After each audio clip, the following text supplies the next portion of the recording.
Saya banyak, ini masih menjadi misteri bagi saya kan. Bukan misteri sih, saya pengolahan kata saya ini agak rancu juga sih. Kan saya banyak lihat postingan Ibu Warawiri kegiatan camat di akun media sosial, di Instagram, di Facebook dan lain-lain. Itu pencitraan atau benar-benar kegiatan itu? Ini benar ya? Varia nilai aja lah sendiri. Nah, ya soalnya kan kalau saya nilai sendiri, nggak mungkin kah saya ungkapkan di sini nanti penilaian masyarakat di utara itu bagaimana? Apakah mereka menganggap ini pencitraan atau benar-benar murni kegiatan? Iya.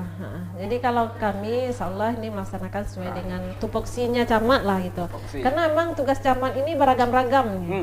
Aneka ragam, semuanya menjadi tugas camat lah. Pertama misalnya mengkoordinasikan masalah pemerintahan, kedua masalah pembangunan, ketiga masalah pelayanan publik sendiri, yang keempat masalah ketentraman dan ketertiban. Nah ini menjadi wilayah tugas kita kan, termasuk juga kita membina dan mengawasi kegiatan penyelenggaraan kelurahan. Oh gitu. Ini kan banyak bidang. Nah, semua urusan-urusan yang tidak dilaksanakan oleh OPD yang lain, itu kecamatan yang menghandle. Urusan rumah tangga orang juga? Iya, termasuk itu. Ada, misalnya ada perselisihan antara, misalnya contoh Ibu ya, misalnya ada kepala lurah, nggak apa-apa, masuk aja, nggak apa-apa.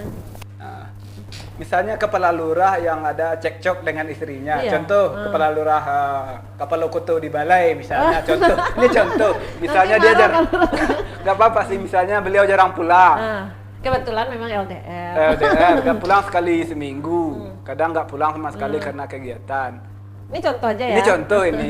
Itu siapa sih Bu namanya kepala lurah Kakodi? Itu orang pernah ketemu sih, saya menyebalkan tuh orang. Iya, itu Pak Chandra. Chandra Januardi ya? Januardi, itu orangnya rese nggak Bu? Menyebalkan itu orang. Mungkin ini rekan kerja Pak Rio juga iya, ya? Sama di Panwas ya?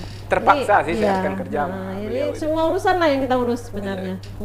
Itu urusan sama Pak Chandra itu menyebalkan nggak Bu? Orangnya rese sih saya. Ya kalau kita sih ya oke-oke aja. Oke-oke aja ya? Tergantung profesional tugas aja ya. Ya saat tugas ya tugas, saat dinas ya apa, saat santai ya santai. Oke, gini Bu, saya banyak tertarik dari program-program baru yang Ibu rilis, yang saya lihat dampaknya sangat bagus, baik yang saya lihat langsung ataupun yang di media sosial. Ada itu apa, Pena Si Mamat apa? Iya, Pena Si Mamat itu di level kelurahan. Level kelurahan. Ada yang program apa namanya yang ngumpulin uang 1.000. Iya, program S4 namanya. S4 itu artinya gimana Bu? Sedekah 1.000 setiap hari Senin. Nah, jadi kebetulan kan kita apel pagi gabungan dengan pegawai kelurahan itu setiap hari Senin pagi.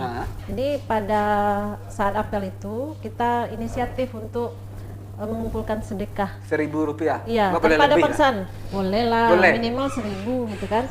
Minimal 1.000. Dia kan nanti dikumpulkan, nanti terkumpul lah misalnya 200 sampai 300.000. Kemudian? Di dana itu nanti kita gilirkan ke masing-masing kelurahan untuk penyerahannya. Kayak piala Bu ya? Iya. Jadi gilir. Iya.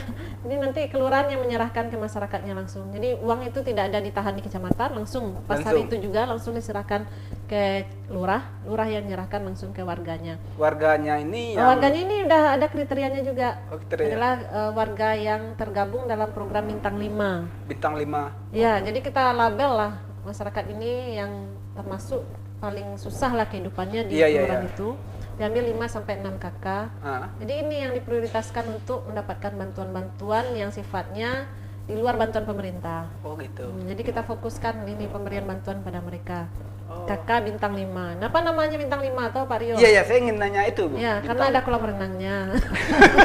Kalau hotel kan kayak gitu ya. Iya, ada kolam renangnya. Kayak Codek produser kita ini bisa nggak Bu dikasih uang itu buat? Nah, ini Pak Codek ini jadi donatur baru jadi ada program, ya nantilah telat juga masuk, nanti kita jadi sponsor aja lah Pak Jodoknya. Jadi dikumpulin 1.000 rupiah per minimal, kemudian dikasihkan ke orang-orang yang tapi kita ajak belanja. Ajak belanja langsung di warung masyarakat. Jadi tetap diawasi nih Bu ya? Iya, jadi dibawa masyarakat yang tergabung di KK Bintang 5 ini belanja ke warung-warung yang dekat rumahnya. Jadi gitu. kan ini perputaran ekonominya ada juga. Langsung kan? belanja di warung-warung Sesuai masyarakat. kebutuhannya, iya. Oke. Baru barang itu yang diberikan kepada kakak kita ini. Barang kepada yang masyarakat. dibeli ini Bahan pokok. Bahan pokok. Misalnya ada minyak, cabai gitu kan. Paket gula. internet nggak boleh ya? Nggak boleh lah Pak Rio. Namanya juga apa kan untuk kebutuhan sehari-hari lah. Iya, benar. Walaupun sekarang paket internet kebutuhan sehari-hari ya. Iya, kan kebutuhan sehari-hari juga. Iya. Terus gini, ada nggak kecemburuan sosial dari masyarakat setempat? Misalnya saya belum. Iya. Kenapa orang ini kayaknya berhubungan deh, ada hubungan dekat deh sama lurah? Pasti ada kan? Ada nggak yang kayak gitu? Iya, mungkin hal-hal seperti itu mungkin saja. Mungkin kan? saja. Cuma kita beri pengertian aja kepada warga. Nanti kalau ada bantuan-bantuan yang lain, mungkin bisa juga Pak Lurah atau Bu Lurah nanti memprioritaskan kepada warga kita yang benar-benar membutuhkan yang lainnya. Gitu. Terus ini Bu, selain dari apa tadi S4 ya? Iya. Ada program lain nggak terobosan-terobosan selama? Iya, yang terbaru sekarang ini kita menyasar masalah kebersihan lingkungan. Oh iya. Yang Karena memang sebagai tugas dari camat dan lurah ini adalah menjaga fasilitas umum, seperti misalnya pemerintah kota sudah bangun drainase, bandar, selokan, itu kan. Kalau dibiarkan bondo. Jadi kalau dibiarkan nanti itu tentu fungsinya akan terhambat. Iya benar. Nah, daya pakainya mungkin pendek juga. Sehingga kita minta kepada seluruh THL kebersihan yang dari kelurahan, samping mereka mengambil sampah.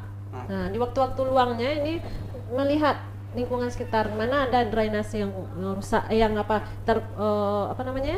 yang terganggu salurannya. Iya, tersumbat Nah, gitu. tersumbat ya, atau tersumbatnya bisa karena sampah, karena tanah, nanti digorokan, dibersihkan. Jadi sehingga alirannya sudah bagus kembali gitu. Oke, selama Ibu menjadi camat, apalagi yang di kantor baru sekarang. Di kantor camat itu kan banyak staf, banyak yang bekerja.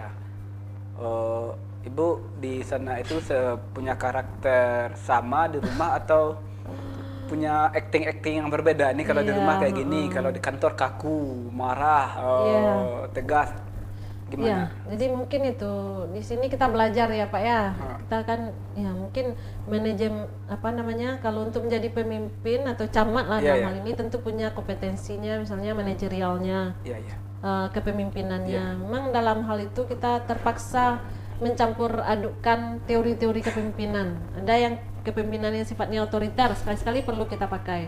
Kepemimpinan yang demokratis juga perlu kita pakai. Ya, kayak gitu. Jadi kombinasi. Kita lihat apanya nih. Tapi sejauh ini kerjanya. Tapi sejauh ini staf-staf atau bawahan Ibu di kantor itu senang nggak sama Ibu? Ya, mungkin kita kita mungkin hubungannya tetap kita jaga, hubungan personal. Tapi kalau secara kedinasan, tetap kita ingin memastikan program dan kegiatan kita berjalan dengan lancar. Ya, sekali-sekali mungkin perlu juga. Oke, pertanyaannya simpel. Gas juga sedikit. Pernah marah nggak? Pernah lah. Pernah. Iya. Nah, saya pernah dengar sih waktu itu di kantor juga kan. Saya juga gini-gini saya juga pernah punya kantor Bu ya. Gimana kantornya Pak? Ada di masih kelurahan ini juga. Oke.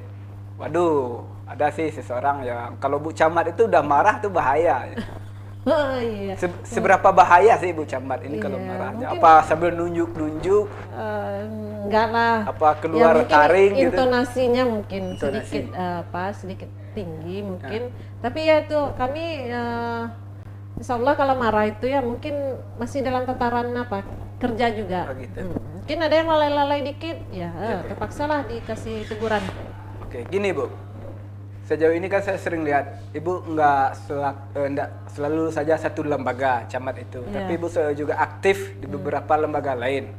Misalnya Ibu sering juga pernah jadi undangan di KPU, di Bawaslu dan lembaga-lembaga lain.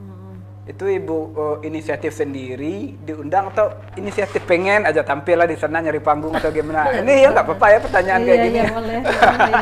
Ya nanti kalau kita berantem di luar aja nanti. Kita bisa cara ini kalau Bu marahin saya. Iya, soalnya mungkin juga kita berantem. Soalnya istrinya Pak Rio ini kan adik saya juga ya. Karena sama-sama dulu waktu di Balai Kaliki. Iya benar. Iya, jadi kalau undangan-undangan dari instansi yang resmi tentu berdasarkan undangan kita hadirnya. Tapi kalau ke masyarakat ya tergantung kebutuhan kita. Oh gitu. Kalau misalnya berdasarkan pengaduan masyarakat juga bisa, atau memang inisiatif kita ingin lihat Kadang kita perlu sidak juga nih ke lapangan. Oh ya, inspeksi bagaimana kerja-kerjanya Pak Lurah, Bu Lurah, misalnya ada yang kurang pas atau apa, kita coba cari tahu nih.